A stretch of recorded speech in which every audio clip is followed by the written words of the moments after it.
Waalaikumsalam warahmatullahi wabarakatuh. Alhamdulillah, alhamdulillahilladzi anzala sakinah fi qulubil mu'minin yazdadu imanan ma'a imanihi. Asyhadu an la ilaha illallah wa asyhadu anna Muhammadan abduhu wa rasuluh. Segala puji bagi Allah Tuhan semesta alam yang berkat dengan nikmat dan rahmatnya lah kita bisa berkumpul kembali di sini dalam mengkaji ibu-ibu ilahi. Selawat serta salam semoga tercurah bagi junjungan Nabi besar Nabi Muhammad SAW atas keluarga, para sahabat, dan semoga kita termasuk dalam golongan umatnya sampai akhir kiamat kelak. Alhamdulillah telah hadir bersama kita narasumber Ustaz yang sudah tidak asing lagi. Siapa? Ustaz Sekali Abdillah ya. Yang selama 1 jam ke depan kita akan membahas mengenai menghindari kerugian dengan kesalehan diri dan sosial. Baik, kita mulai untuk kajian kali ini dengan membaca basmalah. Untuk mempersingkat waktu, silakan Ustaz.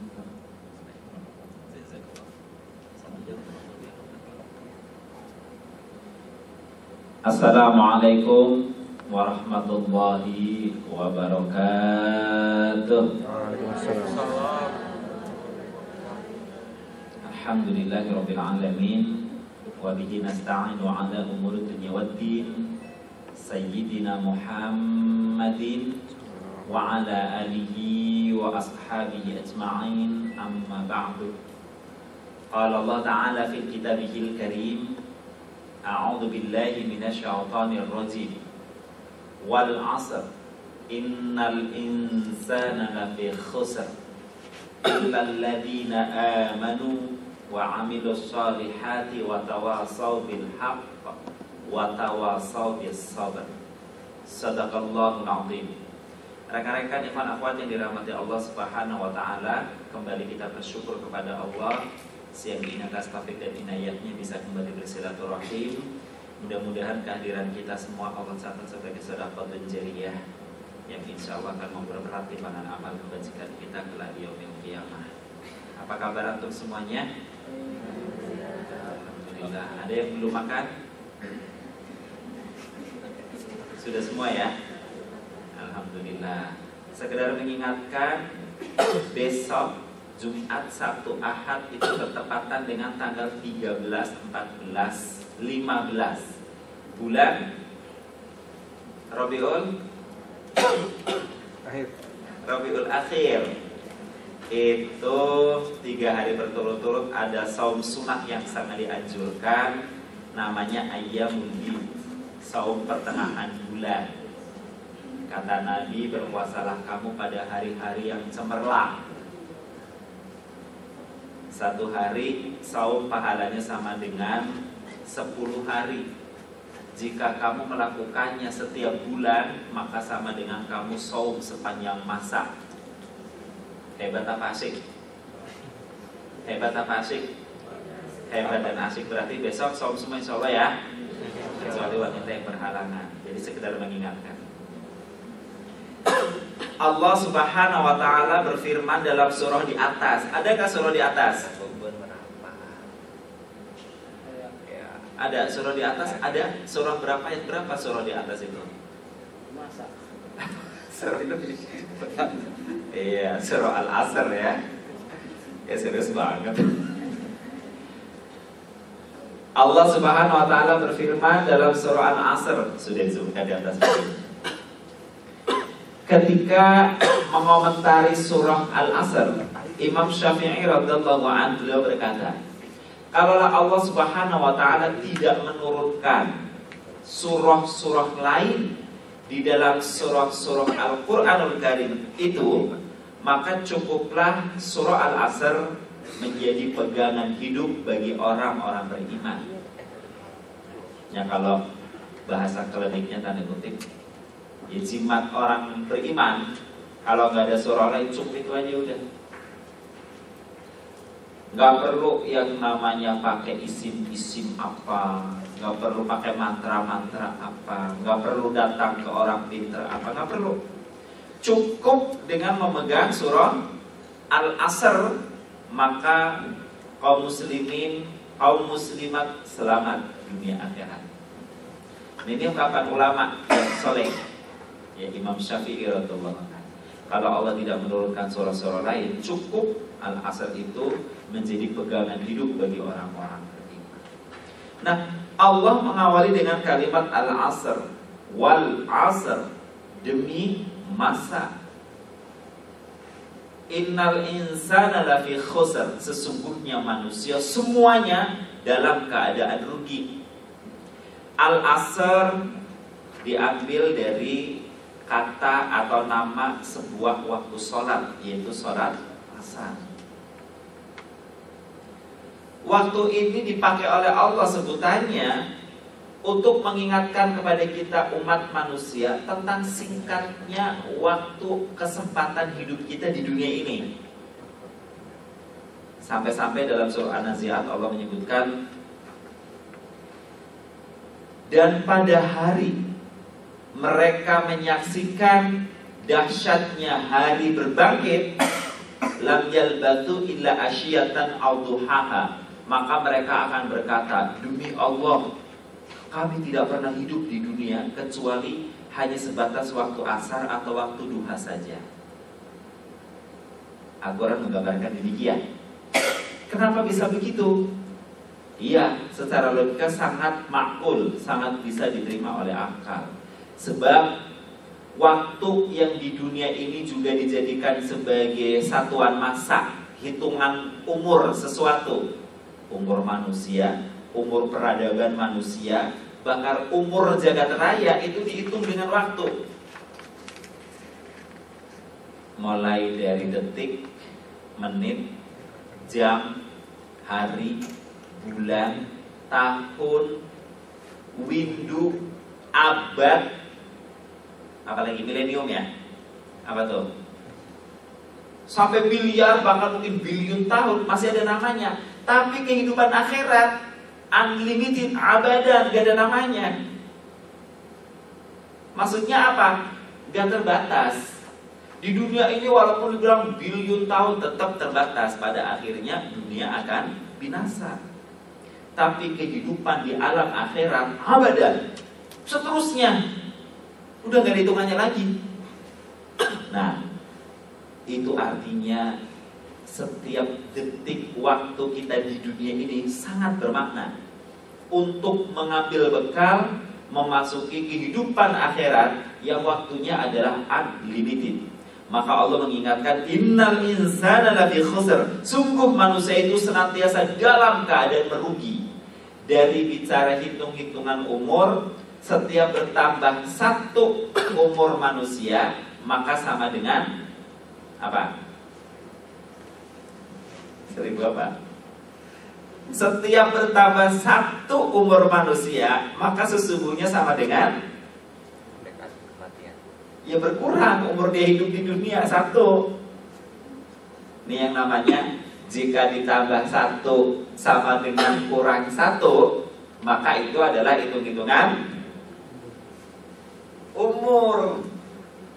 Iya kan? Alhamdulillah hari ini saya sudah akil balik dong. Terus ngapain? Berarti saya udah gede. Maksudnya umur saya sudah nambah menjadi sekian tahun. Iya, sama dengan berkurang sekian tahun. Selamat ya ulang tahun yang ke-21. Terima kasih. Mesti habis itu sedih. Bukan makan-makan yuk. Iya, mesti makan-makan ini selamatan boleh lah ya. Maksudnya ingat bukan semata-mata bertambahnya, tetapi ingat bahwa iya ya, berarti jatah kita di dunia sudah berkurang 1 tahun. Bertambah 1 usia manusia sama dengan berkurang 1 tahun jatah hidupnya di dunia. Miskin, kaya, raja, rakyat jelata, penguasa, rakyat biasa, pesohor, orang tekor, semuanya kata Allah rugi dalam hitung-hitungan waktu. Oleh karena itu pula Bijak Bestari berkata, waktu Anda adalah sekarang ini, maka bekerjalah sekarang ini. Jika datang sore jangan tunggu pagi, jika datang pagi jangan tunggu sore. Setiap amalan yang terlewatkan dari sebuah waktu, maka Anda tidak akan pernah bisa mengulangnya lagi di masa yang akan datang, meskipun Anda melakukannya abadan sepanjang kehidupan. Orang yang hari ini tanggal berapa? 17 bulan Maret 2000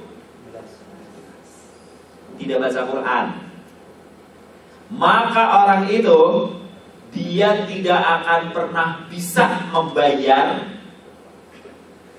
momentum membaca Al-Quran pada tanggal berapa? 17 Maret 2011 yang telah berlalu. Meskipun dia mengatakan insya Allah ghadan, besok akan saya lakukan. Besok harinya apa? Harinya udah Jumat, bukan Kamis kan? Oh kalau begitu nanti saya lakukan Kamis depan. Iya Kamis depan, tapi pekannya pekan. Nah kalau begitu nanti Kamis bulan depan. Iya,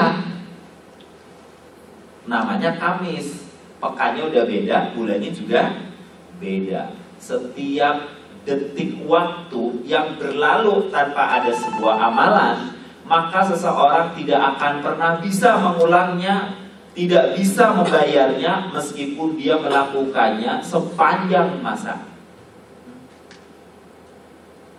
Nah kalau dikaitkan dengan pekerja juga gitu. Saya akan kerja lebih serius nanti kalau saya sudah pasti jadi karyawan tetap. Sekarang mah ya hitung-hitung learning by doing mah ece-ece, yang penting absennya nggak kosong. Saya profesionalnya nanti kalau saya sudah kerjanya di tempat lain yang lebih pasti. Di sini sudah outsourcing, nggak jelas masa depan, ngapain profesional? Ya mau kapan kata Allah, innal insana lafi khusr. Sungguh manusia yang modelnya seperti ini rugi. Waktu hidup Anda sekarang. Memang statusnya belum karyawan tetap. Kalau nunggu jadi karyawan tetap, ya kalau jadi karyawan tetap. Lah kalau tetap karyawan honorer, ya kalau kerjanya akhirnya pindah. Kalau ternyata begitu lamar di tempat lain diterima, besoknya mati, kapan dia profesional? Makanya Allah menyebutkan innal insana lafi khusr. Sesungguhnya manusia itu dalam keadaan merugi ketika dia tidak awas dengan sebuah momentum waktu. Allah mengingatkannya dengan waktu. Nabi sampai menyebutkan al-waqt kasyayf. Waktu itu laksana pedang. Jika Anda lengah dari memeliharanya, lengah dari mempergunakan dengan sebaik-baiknya, maka pedang bisa memenggal leher Anda sendiri. Dan ini adalah aset yang tidak bisa ditukar dengan apapun. Itulah aset waktu yang Allah Subhanahu wa ta'ala karuniakan kepada kita. Sampai-sampai Nabi juga menyebutkan lagi dalam sabdanya yang lainnya, artinya dua nikmat yang senantiasa terlewatkan oleh manusia adalah nikmat waktu dan nikmat sehat. Sering orang duduk melamun dengan mengatakan, saya pusing hari ini, tidak ada yang bisa saya makan. Sungguh saya menjadi orang yang paling sengsara di dunia. Saya miskin, saya tidak punya apa-apa. Dia lupa bahwa dia masih punya waktu dan kesehatan. Allah mengingatkan, wal asr innal insana lafi khusr. Demi masa, sesungguhnya manusia semuanya dalam keadaan merugi. Illa, nah baru Allah berbicara tentang pembedanya. Ada pengecualian. Kecuali apa? Alladzina amanu, mereka orang-orang yang beriman, memiliki keyakinan yang kuat kepada Allah Subhanahu wa ta'ala secara mentalitas dan secara aktualitas. Dia menjalankan perintah-perintah Allah Subhanahu wa ta'ala. Nah nanti kalau dalam bahasa kerennya di perkantoran disebutkan ciri seorang yang sukses, seorang pemenang dalam pekerjaan adalah mereka yang bekerja, yang beramal, yang berbuat di atas sebuah landasan yang kokoh dan bergerak di atas sebuah garis menuju pada maksud dan tujuan. Itu kalau dalam bahasa manajemennya kerennya begitu, gitu maksudnya. Tapi kalau dalam bahasa keimanan, manusia yang sukses adalah yang secara mentalitas memiliki ikatan yang kuat kepada Allah Subhanahu wa Ta'ala, dan dia beramal atas dasar nilai-nilai yang sudah Allah Subhanahu wa Ta'ala berikan kepadanya. Nah, ini saya juga kadang begitu mendengar tapi belum sempat ngecek lagi.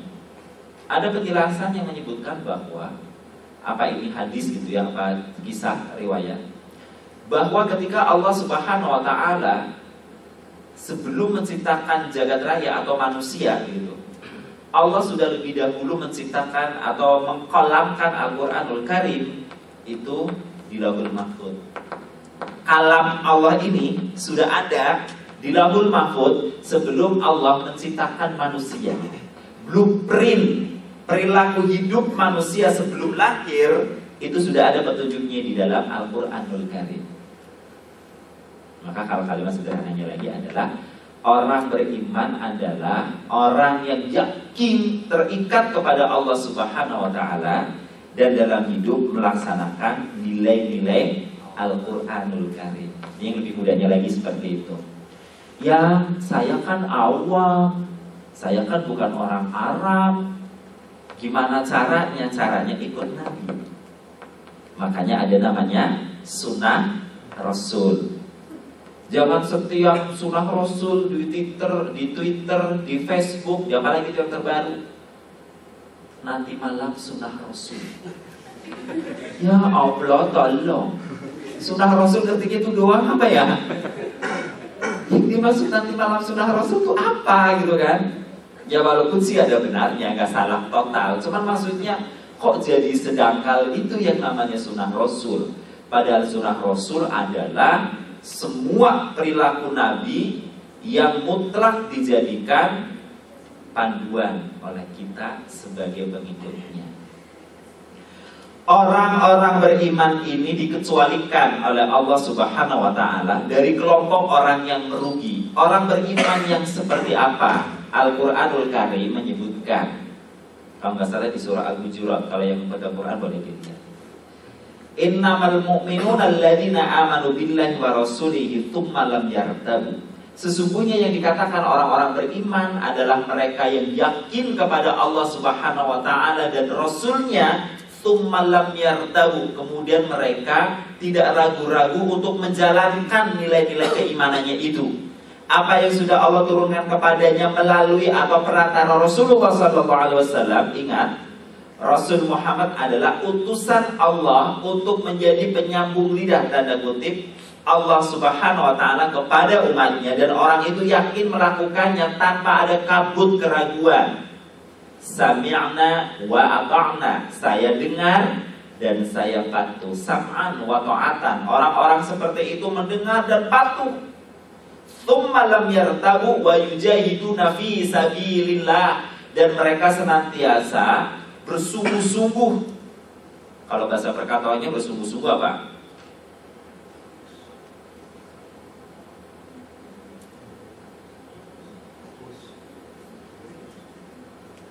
Ya, bersungguh-sungguh agak bingung juga ya kalau ditanya ya. Kadang kalau ngomong sih kayaknya bisa. Kamu makannya yang sungguh-sungguh gitu kan? Bersungguh-sungguh itu artinya iya serius. Selalu semangat pagi, sampai begitu kan? Mau pagi, mau siang, mau malam, sekarang salamnya semangat pagi. Iya teriaknya sih semangat pagi, tapi hatinya loyok lagi. Gimana mau pagi, sampai sore gini kagak ada yang ngasih makan, belum sendiri makannya lah. Tapi suruhnya semangat pagi. Gila. Kalau orang beriman yang benar sih semangat pagi. Karyawan yang belum makan berapa orang? Nih, gitu mestinya kan, supaya nggak merugi pimpinan yang begitu. Nggak ada pimpinan sih ya. Nah, anak gue ya begitu juga kan mestinya yang baik gitu. Semangat pagi, semangat pagi. Ya, nggak dikasih makan nggak apa-apa. Nanti kan dapat makan yang lebih enak. Begitu pikirannya, lu jadi orang yang beruntung. Profesionalnya entah aja, kalau dapat makan malam lemburan, kalau nggak dapat makan malam nggak usah semangat. Nah itu rugi tuh. Nah orang beriman itu selalu yakin dalam hablum minan nas, meskipun terkesan, maaf, didolimi, tapi dia tidak akan pernah mendolimi orang itu. Meskipun secara institusi seseorang merasa didolimi oleh institusi itu, dia tidak akan pernah mendolimi institusinya. Kenapa? Karena dia berpikir, saya kerjanya sama Allah, saya ini karyawan. Ya karyawan kan sebutan kerennya, iya kan? Sebutan gak kerennya apa? Kuli. Yang namanya kuli jual apa? Jasa. Iya, jual jasa, jual tenaga kan? Berarti di situ ada transaksi jual beli. Yang namanya jual beli, wa aqimnal mizan wa aqimnal mizan bil qis, tegakkan timbangan itu dengan adil, wala tukhsirul mizan, jangan curang dalam menimbang.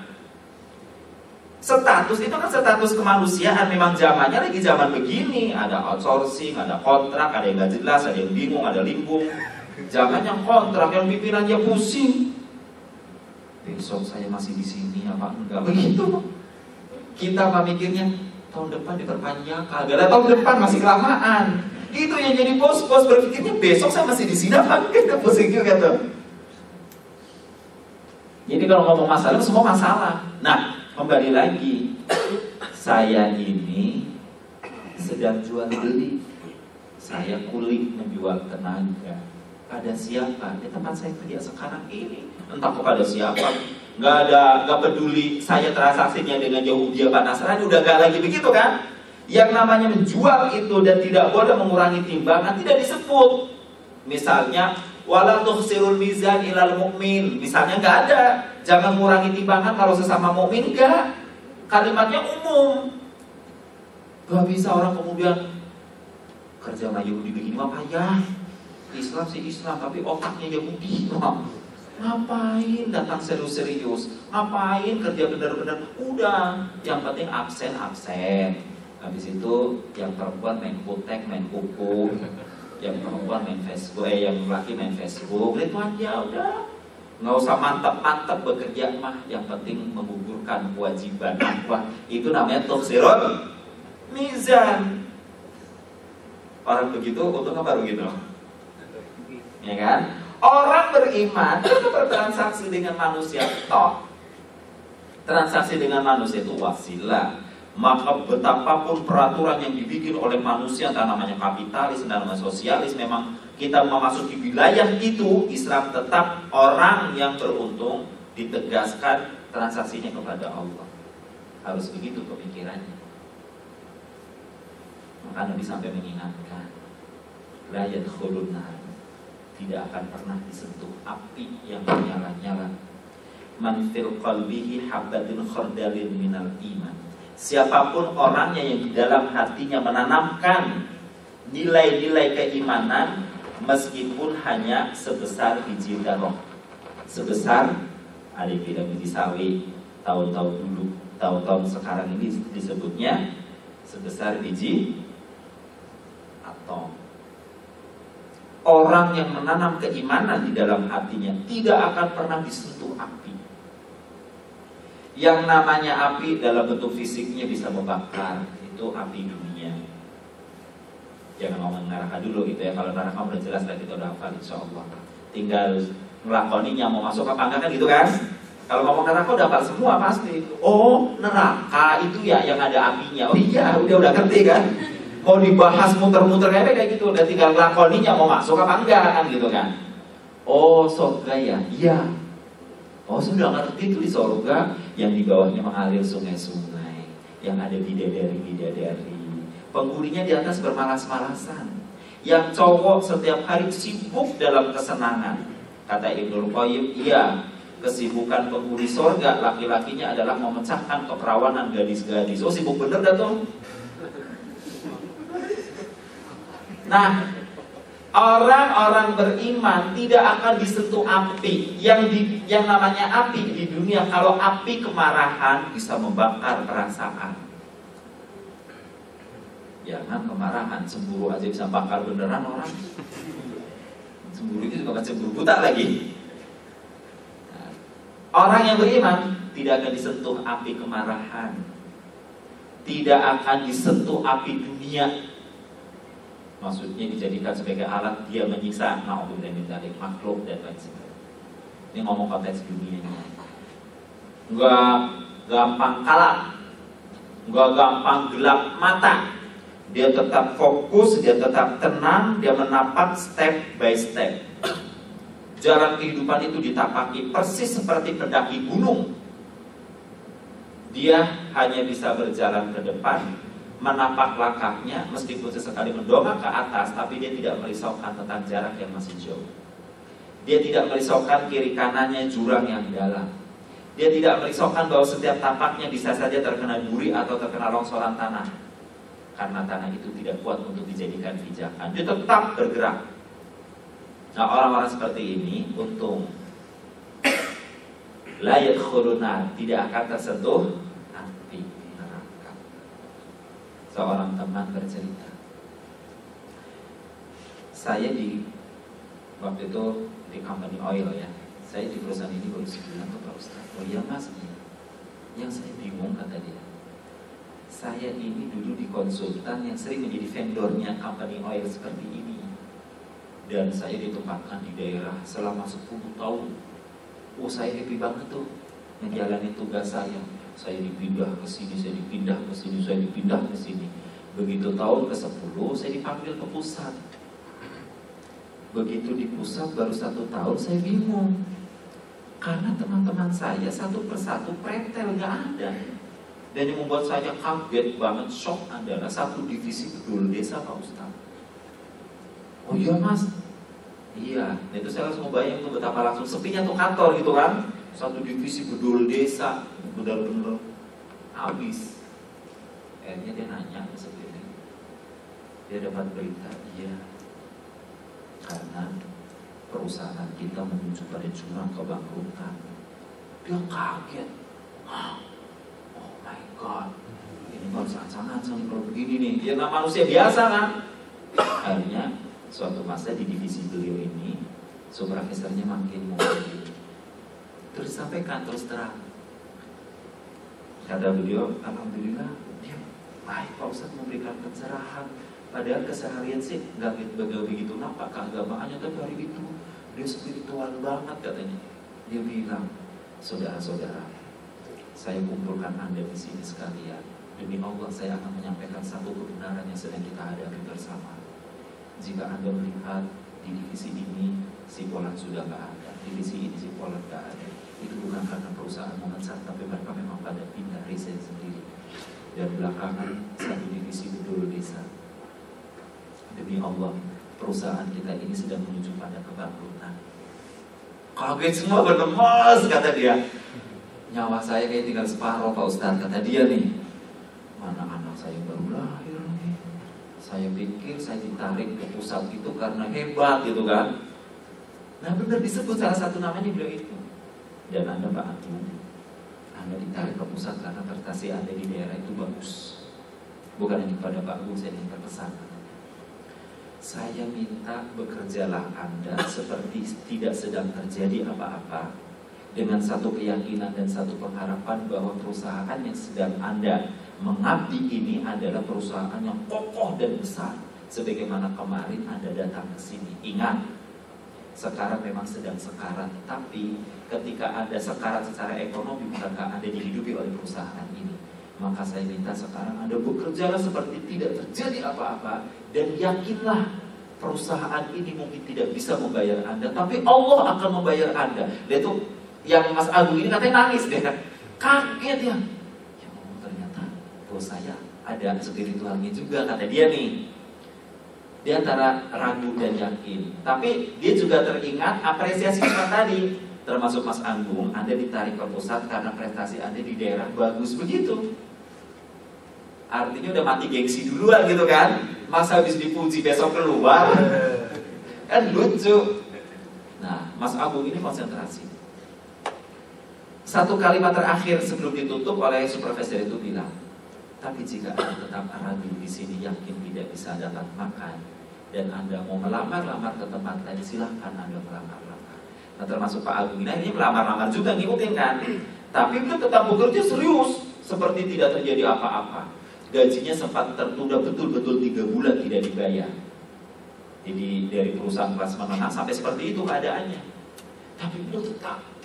Nah kata beliau pahitnya lagi adalah karena saya pernah kerja di, artinya dipekerjakannya atau disuruh ya nanganin di company oil begitu, maka saya pelamarnya ke situ yang menurut saya kondisi kemarin itu settle. Tapi asal saya interview, saingannya alumni company oil juga, ya kalah posisi saya. Nah di perusahaan yang sekarang ini Pak Ustadz, kata beliau, kira-kira 3 bulan yang lalu ketika saya diutus oleh perusahaan untuk maintenance di sini, salah seorang bosnya bertanya, sepertinya saya melihat Anda dari vendor mana? Nah cerita saya dari sini nggak pengen masuk ke tempat kami seperti ini. Bukan nggak pengen Pak, tes mau udah puluhan kali, tapi saingannya sesama company oil juga ya saya kalah Pak, background saya kontraktor. Sudah pernah coba lagi di sini? Belum sih, coba aja masukin. Ini lagi butuh kita masukin. Nah, bulan depannya diterima. Kata dia, alhamdulillah Pak Ustadz, ketika saya lagi mau resign waktu lalu itu, performa perusahaan sebenarnya sudah mulai cukup bagus. Paling tidak aset-aset yang kemarin tercecer sudah teridentifikasi semua. Mungkin itu kali ya buahnya Pak Ustadz. Jadi di tempat saya ini sekarang gaji saya 3 kali lipat dari yang dulu. Berarti bisa dibayangkan kalau manajer gajinya 10 juta misalnya, di company oil itu 3 kali lipat. Jadi berapa? Dibayar dalam seberapa lama? Sebulan. Berarti gajinya 3 bulan gak kebayar, sekarang dibayar gak? Itu kalau orang kerjanya sama Allah. Manfaatkan waktu dengan baik. Profesional itu jangan nanti, yang sekarang ini. Di tempat sekarang ini saya bekerja, itulah orang beriman. Nah kembali lagi, secara mental spiritual, maka upah orang-orang yang beriman dengan tidak ragu kepada Allah Subhanahu wa Ta'ala adalah kelak ketika dia masuk surga, dia berhak melihat wajah Allah Subhanahu wa Ta'ala. Itu upah yang tertinggi tuh. Allah menyebutnya radhiyallahu anhum wa radu'an. Laksana seorang wanita solehah yang menjadi gadis pingitan betul, dia tidak pernah menampakkan wajahnya kepada kebanyakan orang kecuali hanya kepada pria yang telah menikahinya, maka dia akan menampakkan wajahnya, membuka penutup mukanya hanya kepada pria yang dia ridho kepada pria itu, dan pria itu pun ridho kepadanya. Masih ingat kisah seorang saudagar dari Basrah ke Afghanistan yang menikahi seorang wanita yang buruk rupa? Siapa yang sudah lupa? Siapa yang masih lupa? Ya. Kalau di sana kan memang rata-rata pakai sadar karena budaya ya. Itu wanitanya itu buruk rupa, dan dia tidak menampakkan keburukan rupanya kecuali kepada orang yang ridho kepadanya. Begitu kisahnya. Jadi begitu suaminya datang kepada dua, wahai istriku, bukankah kau telah menjadi harimku?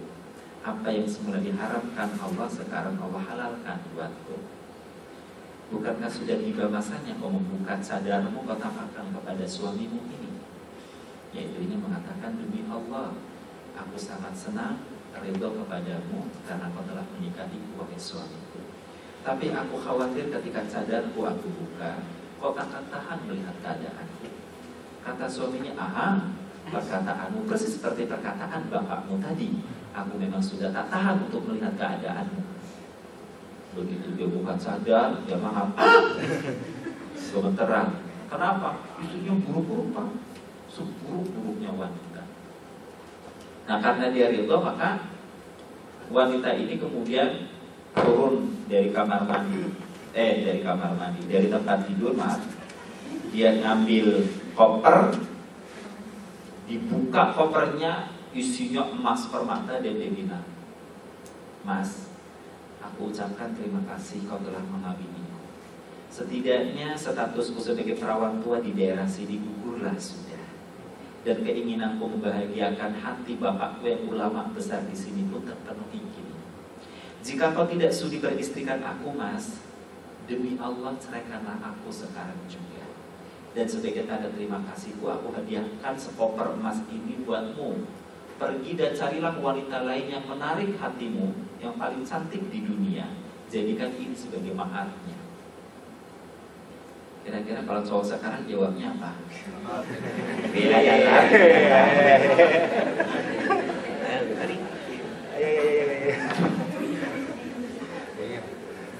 Ini tidak. Ya, suaminya langsung bersimpuh di hadapan sang istri, dipegang kedua lututnya, dan dia berkata dengan begitu menggeloranya, duhai istriku, kau adalah wanita yang aku nikahi dengan segala keikhlasan yang sudah aku niatkan dari awal. Seperti apapun keadaanmu, bahkan demi Allah, sepanjang kau masih hidup di dunia, aku takkan pernah menjadikan kamu dengan poligami sebagai madunya. Kira-kira kalau cowok sekarang ngomongnya beneran begitu apa dalam hatinya? Kalau lu mati ya gue kawin lagi. Ya, sampai kalimatnya begitu. Demi Allah, kau adalah istriku satu-satunya, dan sepanjang kau hidup bersama denganku, aku takkan pernah menikah lagi. Artinya tidak akan memadu kamu dengan wanita lain. Nah, si wanita ridho dengan takdirnya, dan dia hanya akan membuka takdir yang buruk rupa itu kalau datang kepadanya laki-laki yang ridho kepadanya. Si pria ini memang disinyalir semenjak masih bujang, dia sudah berazam, saya akan selalu ikhlas dalam menapaki kehidupan, menjadi orang yang selalu ridho menapaki kehidupan, termasuk ridho memilih calon istri. Lagi-lagi coba bandingkan dengan cowok sekarang, gitu kan?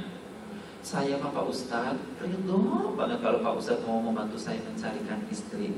Benar Pul, benar Pak Ustadz, demi Allah saya ridho banget Pak Ustadz kalau Pak Ustadz bisa mencarikan seorang dokter yang matanya bening, kulitnya bersih, orangnya tinggi, dari keluarga kaya Pak Ustadz. Dalam batin saya pun perlu ngomong bawa kaca ini. Agak kasar, di sini nggak ada orangnya kan? Ya udah kupingnya caplang, matanya mendelik, kulitnya hitam. Kirain ridho beneran gitu. Dan kirain saya ini bercanda. Ternyata dia masih kalau chat tuh, Pak Ustadz bagaimana, sudah dapat belum calonnya untuk saya? Kata saya, iya coba kalau ada yang mau. Ya kalau bicara, ya Pak Ustadz siapa tahu namanya usaha, iya sih bener gitu kan. Cumanya kebangetan banget sih gitu kan. Kenapa udah kriteria seperti itu? Ya kan banyak wanita-wanita solehah yang insya Allah gak kalah kualitasnya. Dan maaf ya dia rada kuat. Ada kesalahan berpikir pria juga begitu. Sudahlah berpikirannya matre, lahir batinnya matre semua, ya udah jadi susah dia nikah. Ngitungnya begitu sih. Dia tidak berpikir begini, saya menikah yang penting dengan wanita muslimah itu dulu mestinya. Apapun profesinya, apapun kegiatannya, yang penting saya butuh keilmuannya, gitu dulu. Bahwa nanti dia mau bagaimana, itu nanti Allah yang ngatur, asal kita ridho dulu. Jangan kemudian bikin kriteria yang baku ya, dan gak ada toleransi, seakan-akan dirinya adalah sempurna. Sudah mintanya dokter yang cantik, yang matanya bening, yang kaya, usianya 5 tahun lebih muda, ya ambil aja sendiri di kampus. Pupuk datu siswa. Ya kan, makanya kan ada yang cowok cari aman begitu kan. Begitu, wah ini semester 1 kedokteran nih, benanem nih, ya terus ya kan deketin. Ada yang begitu tuh modelnya, di situ gitu kan. Orang beriman bilang yakin tapi sebenarnya dia ragu dengan bayang-bayang sendiri gitu kan. Tapi memang yakinnya mah apa aja, udah bismillah, des. Azamnya kayak cowok tadi. Saya ketemu dengan wanita yang mau menjadi istri saya ikhlas sepanjang dia muslimah gitu. Makanya benar upahnya adalah orang ini kelak lahir anak-anaknya cakep-cakep luar biasa, tampangnya molek seperti malaikat. Jadi dikisahkan di situ ada tamu ketika sedang berbincang dengan si suaminya yang tadi itu, datang 2 orang anak kecil, anaknya cakep-cakep. Itu tamunya surprise betul, sampai bertanya, demi Allah saya belum pernah melihat orang yang cakep-cakep begitu ya. Itu pemuda-pemuda masih punya ganteng-ganteng banget. Itu malaikat apa orang? Kata tuan rumahnya, itu anak saya. Wah, ibunya pasti bidadari. Bidadari aja, udah ngomong aja sama gue, sama teman. Bukan bidadari, bukan bidadari aja, bukan. Nah, saya yang suaminya situ yang ngotot. Iya ya, saya lupa. Lihat tamu itu kesemangatan ya.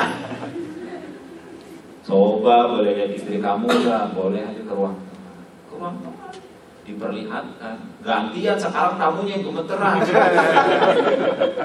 Ini orang yang rumahnya 6 miliar di Ragunan gitu kan. Tapi karena memang tamu rada iseng, dia nanya, Bu, maaf ya Bu, saya lihat anak-anak itu bener anak-anak ibu, bener. Tapi Bu kalau tambang itu kan agak gimana gitu. Apa sih rahasianya? Nah itu juga cerita. Rahasianya Mas, ridho dengan takdir yang Allah berikan. Dulu ketika saya sadar tampang saya seperti ini, saya sempat berdoa kepada Allah, ya Allah ya Rabb, kalau memang ini adalah takdir darimu, saya ridho. Jangan bilang, Pak Ustadz itu Mas kenapa nggak dipakai buat operasi plastik? Ya nggak berpikir begitu kali ya, sama dulu juga. Kalau dari ridho aku dibilang kapan? Nah, ini kan kalau orang ridho begitu hartanya utuh kan? Coba kalau orang nggak ridho, udah kerjanya outsourcing, gajinya 1,5 juta, setiap saat suntik vitamin C mulu. Nah, diceritain, saya ridho ya Allah, oleh karena itu pertemukan saya dengan pria kalau nanti saya mau nikah yang ridho dengan keadaan saya. Dan sebagai buah kami lahirkan dari rahimku anak yang cakep-cakep. Gitu. Jadi ini juga doa dunia kan, artinya nggak kemudian, oh kalau orang soleh benar-benar tulus semuanya, ya nggak juga sih manusiawi tapinya kan. Dan Allah bayar.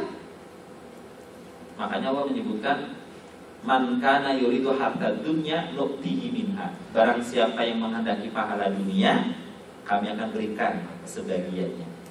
Wa man kana yuridu harta akhirah, dan barang siapa yang menghendaki upah akhirat, yazid lahu, maka kami akan menambahkan kepadanya. Nah, maka bagi orang-orang beriman, keimanannya itu akan menggerakkan dirinya menjadi wa'amilus sholihat, menjadi orang yang beramal soleh. Nah, kita sudah tahu bersama ya, amal soleh yang mudah saja, ritual ta'abudinya dijalani. Saya pengen ngabsen, dari saya ceramah terakhir kira-kira 3 atau 4 bulan lalu, siapa yang sampai sekarang sholat tahajudnya bisa rutin setiap malam, sembunyikan tangan.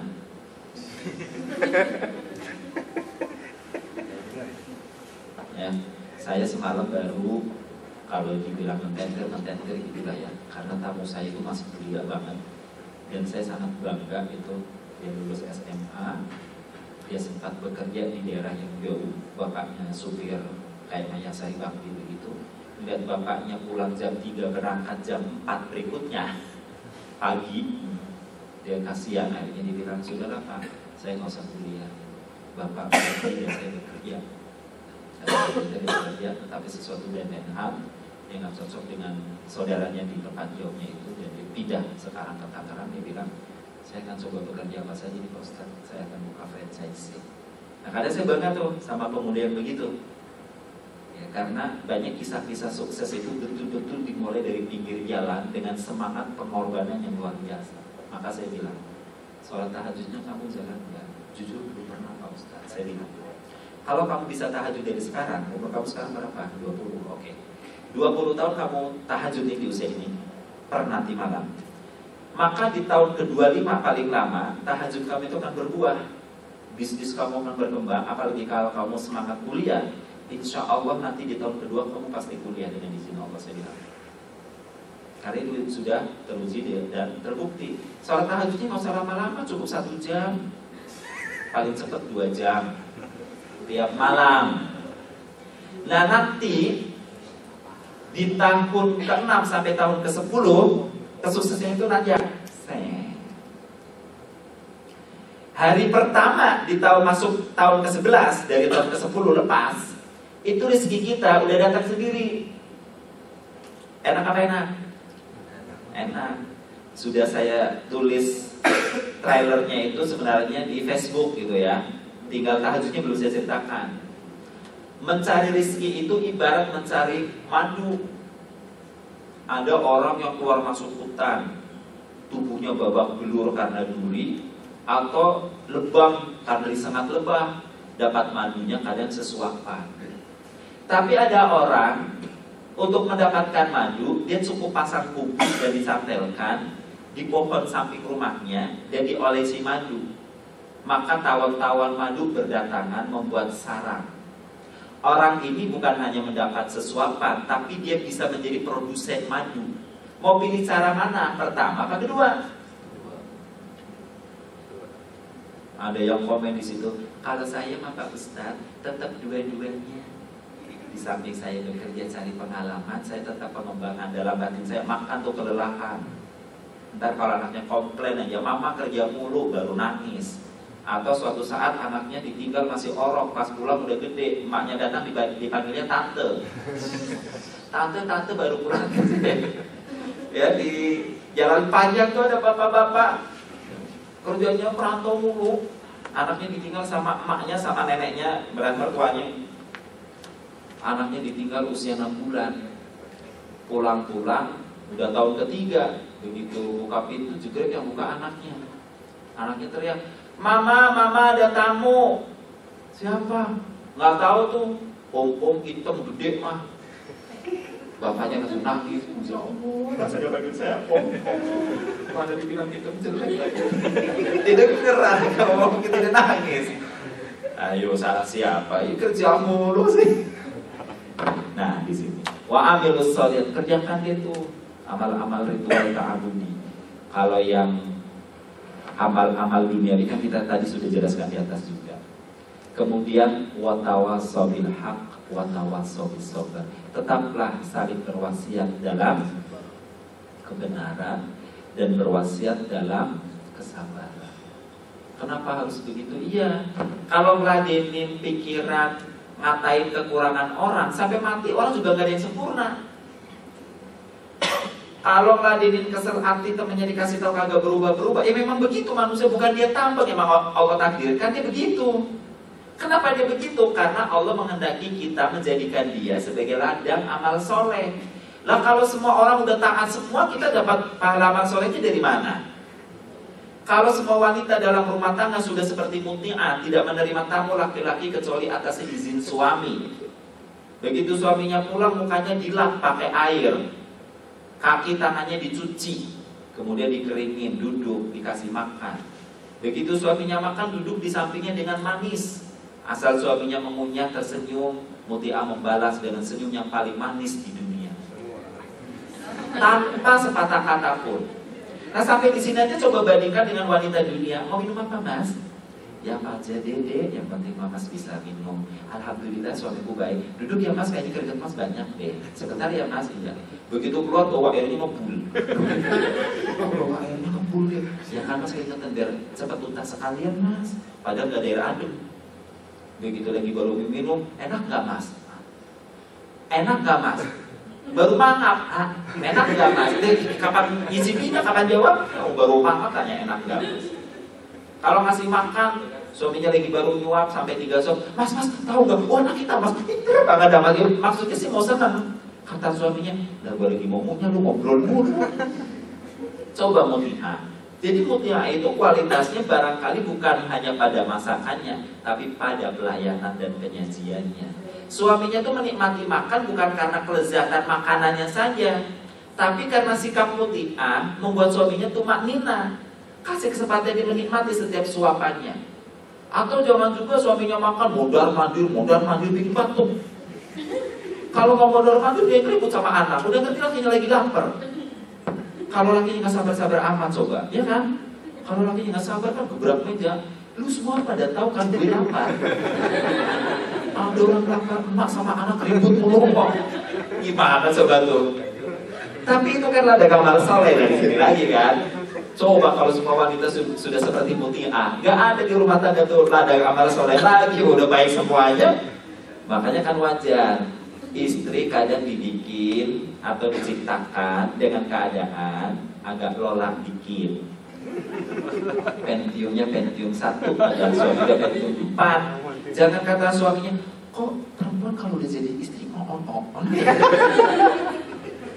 Bukan on mas, itu ladang beramal soleh. Ya kan? Coba wanita-wanita kalau sudah gak bekerja, itu istilah-istilahnya udah lupa dia. Itu legislatif apa eksekutif ya? Yang benar krisis moneter apa krisis militer? Itu kalau udah gak kerja perempuan udah gawat. Makanya bukan on mas. Jadi memang wanita diciptakan dengan keterbatasan yang unik karena memang ladang amal soleh. Yang wanita juga gitu, kenapa sih cowok kalau udah pada jadi suami kayak arogan banget? Nah, kalau nggak arogan, nggak ada ladang amal soleh. Suaminya udah baik. Muti puncaknya kalau menyediakan makanan, selesai suaminya makan, dia ngasih ke suaminya pecut semetik. Mas, kalau masakanku hari ini nggak enak, tolong sambung telapak tanganku, mas. Fatimah bintu Rasul kawin, Masya Allah, jadi suami kamu anggojo. Menjaga istri, tega banget sih dia. Salah Mu'minah, tidak. Dia bakal wanita yang sangat santun pada istrinya. Justru kalau saya sudah sodorkan begitu, kening saya dikecutnya. Kalau semua suami sudah kayak suami Mu'minah, nggak ada tulang amal soleh. Nggak perlu yang namanya ayat tawasobil haq, tawasobil sober. Kalau bahasa itu tukang jamu berarti itu ayat bodoh. Ayatnya makanya benar bunyinya, watawasobil haq, watawasobil sober. Nah kalau atasan ngerasa, kok anak buah kerjaannya begini ya? Ya kan, dari dulu juga ya pimpinan ngeluhin anak gue kayak begitu. Anak gue demikian juga. Wah pimpinan saya ngomongnya baik banget, murah banget. Kalau ngomong tangan mah digenggam, murah omongan doang dia mah. Amin surga. Ini gimana mah? Dan zaman dulu kala ada pemimpinnya kayaknya begitu juga.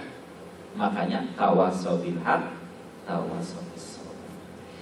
Inilah barangkali yang kita bisa bicarakan siang hari ini. Mudah-mudahan menjadi pengingat buat kita semua. Mohon maaf kalau ada kekurangan dan kekhilafan. Saya kembali kepada moderator. Billahi taufiq wal hidayah. Wassalamualaikum warahmatullahi wabarakatuh. Waalaikumsalam. Kemudian diberikan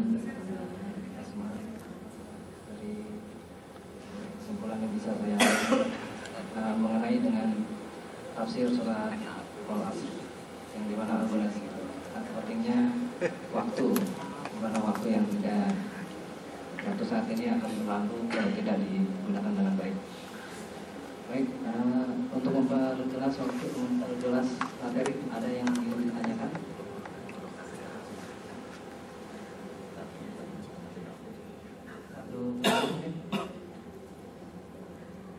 Kalau tidak ada pertanyaan, kita langsung tutup saja kajian kali ini dengan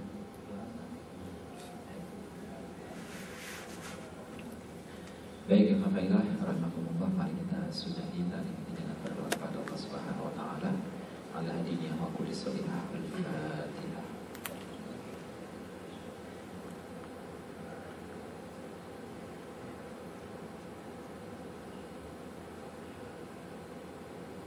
Astagfirullahaladzim. Astagfirullahaladzim. Astagfirullahaladzim. Alhamdulillahirabbil alamin.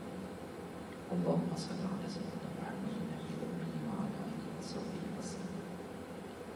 Rabbana zalamna anfusana wa in lam taghfir lana wa tarhamna lanakunanna minal khasirin. Rabbana ighfir lana wa li walidayna warhamhum kama rabbayana shaghira. Ya Allah, ya Allah, sungguh kami senantiasa menganiaya diri kami sendiri. Kurang syukur kami jika dibandingkan dengan banyaknya nikmat yang telah Kau beri. Masih sedikit himpunan amal soleh yang berhasil kami lakukan jika dibandingkan dengan panjangnya umur yang telah Kau anugerahkan. Masih sering kami menunda untuk segera bertobat dari segala maksiat yang kami perbuat, karena kami menyangka kematian kami masih lama menjelang. Ya Allah, ya Allah, sungguh jika tidak Kau ampuni kami dan tidak Kau kasih sayangi kami, niscaya kami menjadi orang-orang yang baik. Oleh karena itu ya Karim, kami mohon padamu, ampunilah dosa-dosa kami, ampunilah dosa-dosa ibu bapak kami, belas kasihilah ibu bapak kami, sebagaimana ibu bapak kami telah mendidik kami dengan penuh cinta kasih di saat kami masih kecil. Allahumma inna nas'aluka ilman nafi'an wa rizqan wasi'an wa halalan thayyiban wa shifaan min kulli da'in wa saqamin birahmatika ya arhamar rahimin. Ya Allah, karuniakanlah kepada kami ilmu keterampilan yang bermanfaat. Karuniakanlah kepada kami rezeki yang luas yang halal untuk karuniakanlah kepada kami kesehatan dan kesembuhan dari segala sakit dan penyakit. Dengan rahmat-Mu ya Allah, kasih sayangilah kami. Rabbana atina fid dunya hasanah wa fil akhirati hasanah wa qina adzabannar. Wa sallallahu ala sayyidina Muhammadin nabiyil ummi wa ala alihi wa sahbihi wasallam. Subhana rabbika rabbil izzati amma yasifun wa salamun alal mursalin walhamdulillahi rabbil alamin. Kita akhiri kajian kita kali ini dengan baca hamdalah. Alhamdulillahirobbilalamin. Doa penutup majelis. Subhanallahumma wa bihamdihi subhanaka astaghfiruka wa atubu ilaik. Demikian dari saya. Assalamualaikum warahmatullahi wabarakatuh. Waalaikumsalam. Ada yang belum salat?